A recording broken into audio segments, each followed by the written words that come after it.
So my rule is to never take my mental health for granted again. I had a really rough time last year with my mental health. Really, really hard, to the point where, the parents flew in, like stayed Yeah. with me. There's like this moment where like my boyfriend and my mum were like both in bed with me, like cuddling me, and I was just like, I still feel so empty.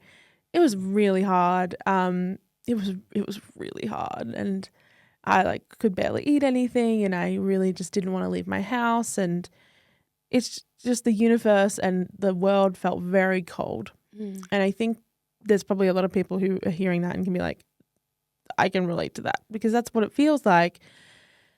And I, oh, like, so many stories about this time where like the Australian mental health care system just like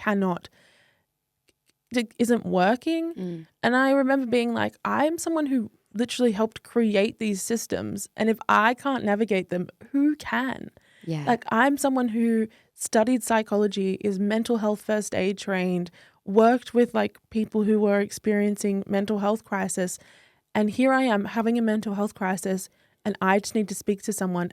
But I did have like someone on a crisis line being like, what triggered this? And they were going through a list of options, and they were like, have you watched any scary movies recently? And I was like, no, like I'm mentally ill. Yeah, Like yeah. I'm not, my brain played a scary movie for me. Like that's why we're here.